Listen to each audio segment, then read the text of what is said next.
नमस्कार, आप सभी का एक बार फिर से कोसी न्यूज़ में स्वागत है। अभी हम कुर्सेला थाना में मौजूद हैं और आपको बता दें कि नए कानून को लेकर कुर्सेला थाना में आज बैठक की गई। बैठक कुर्सेला थाना अध्यक्ष गुड्डू कुमार की अध्यक्षता में की गई और नए कानून को जो है जानकारी दी गई। क्या कुछ जानकारी दे रहे हैं, देखिए इस वीडियो में। बिहार में एक नई कानून व्यवस्था लागू हुई है जिसमें 1860 ईस्वी में संहिता लागू थी, उसको नया और भारतीय न्याय संहिता 2023 कर दिया गया है। जन प्रक्रिया संहिता 1973 की जगह भारतीय नागरिक संहिता 2023 कर दिया गया है एवं भारतीय साक्ष्य अधिनियम 1872 की जगह भारतीय साक्ष्य अधिनियम 2023 कर दिया गया है। मोटा मोटी ये है कि अंग्रेज़ के द्वारा जितना भी कानून बनाया गया था उसको संशोधन करके उसमें कुछ पहले के कानून में हटा के और कुछ कानून को जोड़ के अब 2023 में एक कानून बनाया गया है जो पूरे बिहार में आज से लागू है। इसमें पूरे बिहार में पूरे 25,000 पुलिसकर्मी थे जिनको ऑनलाइन के माध्यम से डीजीपी के माध्यम से ट्रेनिंग दिया गया है और इसमें कुछ बदलाव किया गया है, जिसमें अब कोई भी गिरफ्तारी होता है या जब्ती होता है उसमें आप हमको ऑडियो वीडियो लेना पड़ेगा। इसमें नागरिक के लिए कुछ विशेष कानून बनाए गए हैं। पहला ये है कि अब कोई भी पब्लिक किसी भी जगह का हो कहीं भी आवेदन दे सकता है, वो अपना कंप्लेंट दर्ज करवा सकता है। अगर घटना पटना में हुआ है, अगर वो व्यक्ति यहाँ पे है, वो व्यक्ति कुर्सेला थाना में आके एफआईआर दर्ज करवा सकता है और कुर्सेला थाना का दायित्व है उस एफआईआर को वहाँ के निकटतम जहाँ उस व्यक्ति का घटना हुआ वहाँ उसको फॉरवर्डिंग करे। ये एक पहला कानून नियम जोड़ा गया है। दूसरी है कि एफआईआर की कॉपी जो होती है जो पीड़िता है उसको 30 मिनट के अंदर थाना पे उसकी एक निःशुल्क दिया जाएगा। और तीसरा नियम ये जोड़ा गया है, कोई भी केस अनुसंधान में जैसे दर्ज होता है 90 दिन के समय 90 दिन के अंदर वो पीड़ित पुलिस आके थाना आके ये जानने का उसका हक है कि 90 दिन में पुलिस उस केस में क्या काम किया और ये पुलिस वाले का भी कर्तव्य है। अगर 90 दिन में अगर उसका अनुसंधान पूर्ण नहीं किया है तो आगे के लिए न्यायालय को आदेश लेना पड़ेगा, क्यों अभी तक लंबित है। चौथी बात यह है कि अगर महिला के साथ कोई अपराध होता है तो उसमें पीड़िता जो होती है उसको 24 घंटा के अंदर उसके इच्छा अनुसार उसका बयान लिया जाएगा। पहले क्या होता है कि थाना आओ ये वो, लेकिन अब वो चीज़ सिस्टम बहुत रूप से ख़त्म हो गया। पीड़िता अब जहाँ चाहेगी वहाँ पुलिस पदाधिकारी को जाकर उसका बयान लेना पड़ेगा।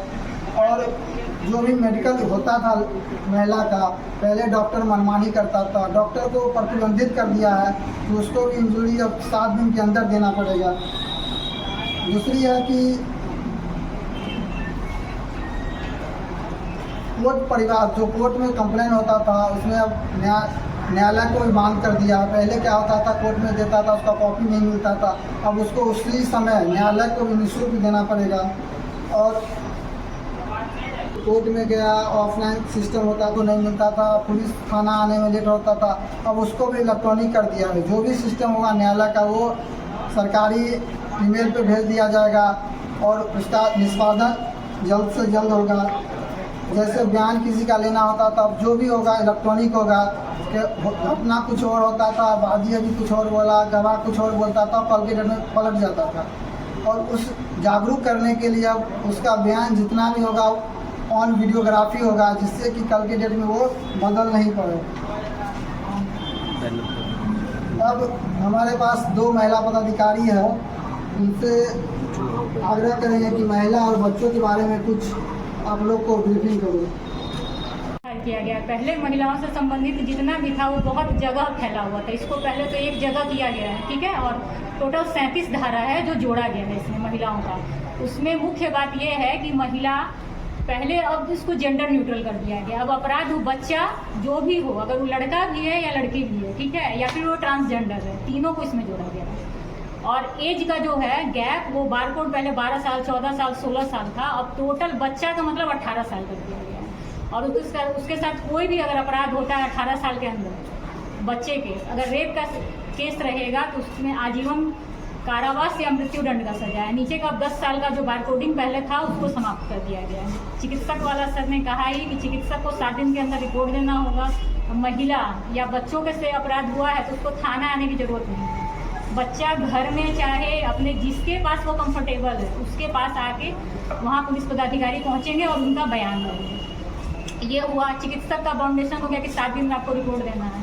फिर 24 घंटे के अंदर मेडिकल कराना है उसका। अगर उसके साथ कोई रेप वाला सिनेरियो हुआ है या मोलेस्टेशन या जिसमें मेडिकल की जरूरत है, वैसा कोई भी हुआ है, ठीक है। और ट्रांसजेंडर का बता दिया कि इसमें ट्रांसजेंडर को जोड़ा गया है। पहले ट्रांसजेंडर था नहीं, महिला पुरुष के वक्त में। फिर 18 वर्ष से नीचे सबको माना गया है, एक कैटेगरी दिया गया है। जो हम लोग पहले 376 के अंदर जो केस करते थे जिसमें कहता था कि बहाना करके शादी का झांसा देकर जो करते थे, पर हमको हमारे पास वो धारा नहीं था, इसलिए हम 376 के अंदर वो केस करते थे। पर उसके लिए अलग से अब धारा जोड़ दिया गया है कि शादी के झांसा देकर अगर उसके साथ रेप होता है तो उसके लिए अलग से कानून में धारा है, ठीक है, उसके अनुसार है कि आईपीसी भारतीय दंड संहिता की जगह भारतीय न्याय संहिता 2023 अब हमारे देश में 1 जुलाई से लागू हो गया है।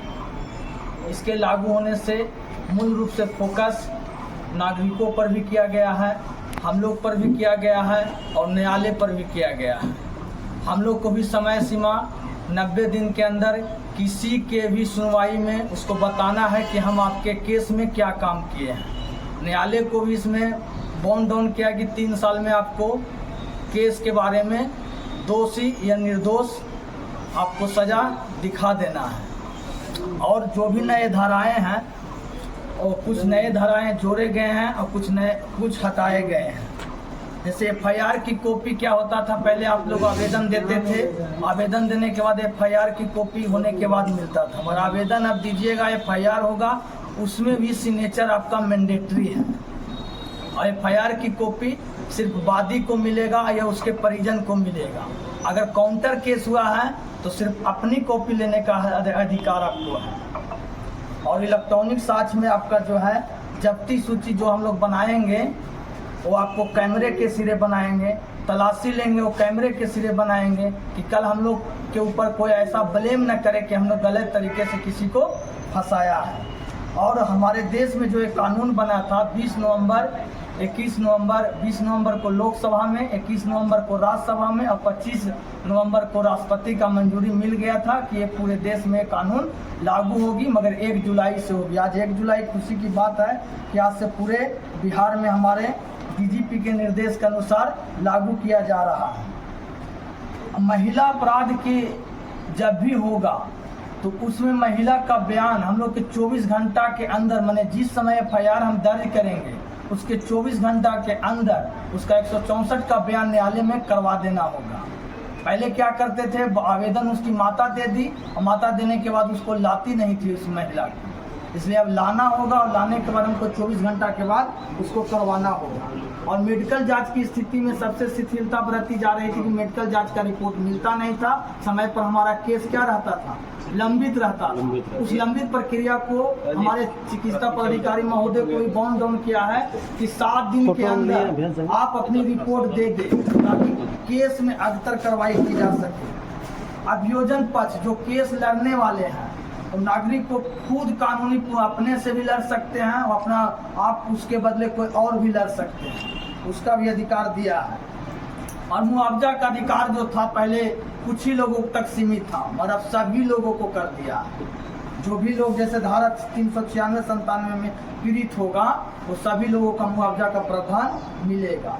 और एक गवाह संरक्षण योजना, पहले गवाहों का क्या था कि हम लोग बयान लेते थे, बयान लेने के बाद वो बोली कुछ, वहाँ न्यायालय में कुछ बोलती थी। अब उसको भी हमको सिग्नेचर करवाना है, उसका भी वीडियोग्राफी करेंगे कि ताकि अपना बयान आप बाद में भी सुन सकते हैं और एक कॉपी उनको भी दे देंगे कि क्या आपने बयान दिया, यही बयान दिया है जो मेरे द्वारा लिखा गया है। केस वापसी से पहले न्यायालयों को पीड़ित का अधिकार, पहले केस वापसी से पहले अधिकार नहीं था, पर केस जब भी वापसी लेगा न्यायालय के द्वारा तो हम जो पीड़ित होगी माने जो वादी होगी वो अपना पक्ष रखेगी कि मेरा ऐसा पक्ष है, तभी केस उसका वापसी का अधिकार मिलेगा। और जो भी न्यायालय से पहले जो प्रक्रिया हम लोग के पास ऑफलाइन के माध्यम से था, ऑफलाइन के माध्यम से वारंट आता था, समन आता था, कुर्की आता था, इश्तेहार आता था, वो सब हमारे कुर्सेला थाना के मेल पर आएगा। मेल के माध्यम से ये होगा कि हम लोग एक दिन में देख पाएंगे और किसका ये मेल है, उसको हम सूचना देंगे। सूचना के अनुसार उसका जितना जल्द से जल्द हो सके हम उसका निपटारा कर देंगे। पीड़ित इलेक्ट्रॉनिक बयान भी दे सकते हैं, माने आप कैमरा के अंदर हम ऐसे करेंगे, उस वीडियोग्राफी करेंगे, उसके अनुसार भी बयान दे सकते हैं।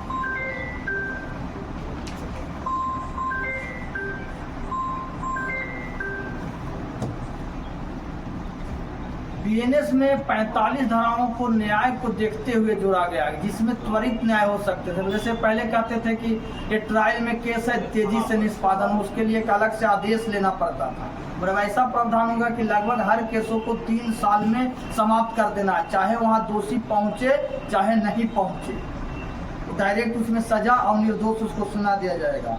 और किसी भी मामले में पहली सुनवाई शुरू होने से 60 दिनों के अंदर आरोप तय किए जाएंगे, क्या आरोप उस पर सही है या गलत है। और आरोप तय होने के 90 दिन के बाद घोषित अपराधियों की अनुपस्थिति में भी कानूनी कार्रवाई न्यायालय प्रारंभ कर देगी, उसको फिर दोबारा टाइम नहीं दिया जाएगा। हम लोग के एक सबसे महत्वपूर्ण बात ये है, जिस पर सबसे ज़्यादा गौर करने की बात, 3 साल से 7 साल वाले सजा में हम लोग को प्री ट्रायल इंक्वायरी है जो 14 दिनों में करना है। उसके बाद ही हम लोग केस अपने जांच में दर्ज करेंगे। लोग क्या करते हैं कि आप केस दर्ज कर दीजिए, नहीं, अगर 3 साल से 7 साल सजा वाले आप आवेदन दे रहे हैं तो उसको हम जांच करें, प्री ट्रायल इंक्वायरी करेंगे तो सत्य है या असत्य है। अगर सत्य पाया जाएगा तो हम उसमें FIR दर्ज करेंगे। और 3 साल से नीचे वाले जितने भी केस होंगे उसमें गिरफ्तारी हमारे SDPO महोदय के सिग्नेचर के हस्ताक्षर के बाद ही हो जाएगा, ये CI के बाद ही हो पाएगा। क्यों जरूरी है? अगर 60 बरस से ऊपर है तो हम उसको भी आदेश लेने के बाद ही गिरफ्तार कर लेंगे। लोग कहते हैं गिरफ्तार कीजिए, केस हुआ गिरफ्तार कीजिए, तो जब तक वहाँ से आदेश नहीं मिलेगा 3 साल से नीचे वाले में हम गिरफ्तार नहीं करेंगे। वहाँ से आदेश मिलने के बाद ही हम गिरफ्तार करेंगे। जितने भी पूछताछ परीक्षा एक दूसरे से पूछताछ भी किया जाएगा, उसको भी हम वीडियोग्राफी फोटोग्राफी करेंगे कि आपको फलना समय हम इस जगह पे आपसे पूछताछ किए हैं, ताकि आप ये नहीं कह पाए कि हमसे पूछताछ किया ही नहीं गया।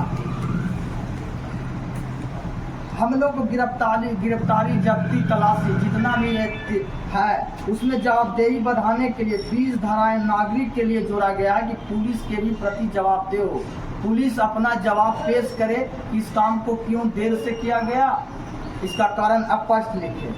असंज्ञेय मामलों में दैनिक डायरी रिपोर्ट मजिस्ट्रेट को 15 दिनों के अंतराल पर हम लोग के द्वारा भेजी जाएगी। और जो भी आप लोग का, अगर आप कहीं घटना हुआ जैसे पटना में, आप आ गए, पटना से आपका आना था कुर्सेला और सोचे कि नहीं अभी समय नहीं, तो पटना से आकर कुर्सेला में आप आइएगा। यहाँ आप अपना बयान देकर घटना स्थल आपका पटना का जो थाना है वही रहेगा, सिर्फ यहाँ से 0 FIR के माध्यम से हमारे द्वारा वहाँ भेज दिया जाएगा। और आप जो भी ऑनलाइन यदि कोई आवेदन करते हैं, जैसे मोटरसाइकिल चोरी का आवेदन ऑनलाइन आप कर देते हैं, तो थाना 3 दिन के अंदर आप साइन करने जरूर आइएगा, तब आपका FIR में कन्वर्ट होगा। अगर आप 3 दिन अनुपस्थिति बना देते हैं तो फिर कन्वर्ट नहीं होगा। ऐसा नहीं होगा कि आप अपने नाम से आवेदन किए और आपका भाई आके साइन करेगा तो मांग भी नहीं होगा। जिनके नाम से आवेदन दिया गया है वो 3 दिन के भीतर हमारे थाने पर आकर उस पर हम साइन करवाएंगे, सिग्नेचर करवाएंगे, उसके बाद उस FIR में कन्वर्ट। जय हिंद। शब्द था उसको देशद्रोह शब्द बना दिया गया है। पहले मॉब लिंचिंग होता था, जैसे सामूहिक मिलकर किसी को मार देता था, तो पुराने कानून में उसके लिए कोई धारा नहीं था। ये जो नया कानून बना उसमें मॉब लिंचिंग के लिए मृत्युदंड तक का भी मतलब सजा दिया गया है। पहले पीड़ित का था कि घटना जहाँ होता था वहाँ उसको जाके FIR करवाना पड़ता था, लेकिन अब क्या है कि नए कानून में वो FIR कहीं भी करवा सकता है। अगर वो विदेश में भी है और वो चाहेगा कि हम ऑनलाइन ईमेल से या व्हाट्सएप पे हम अगर आवेदन भेज देंगे तो वो उसको 3 दिन में उपस्थिति होकर वो FIR करवा सकता है। इसके लिए बिहार सरकार पूरे थाने का एक ईमेल जारी किया गया है, एक सरकारी नंबर पे व्हाट्सएप जारी किया गया है। अब कोई भी घर बैठे आवेदन कर सकता है और उसको 3 दिन में अपना स्वेच्छानुसार 3 दिन के अंदर आके वो अपना हस्ताक्षर कर देगा, वो FIR दर्ज हो जाएगा। पहले मतलब कोई भी केस को एक तरफा अगर कोई पीड़ित नहीं आता था, कोई पक्ष, तो उसको एक तरफा डिस्पोजल कर दिया जाता था। लेकिन अब उसमें एक पीड़ित पक्ष जो है उसको आना अनिवार्य कर दिया गया है। पहले FIR या चार्जशीट या कोई भी चीज़ ऑफलाइन होता था, अब नए कानून में उसको फुल्ली डिजिटल कर दिया गया है। अब कोई भी घटना होता है या फिर कोई भी कुछ डायरी लिखता है उसको आप ऑनलाइन आप उसको देख सकते हैं कि पुलिस मेरे बारे में क्या लिखा है, नहीं लिखा गया है। तलाशी और जब्ती, पहले क्या होता था, कोई भी इंसान कोई भी किसी को कहीं भी पकड़ लेता था, थाना पे आके उसका जब्ती गिरफ्तारी बनता था।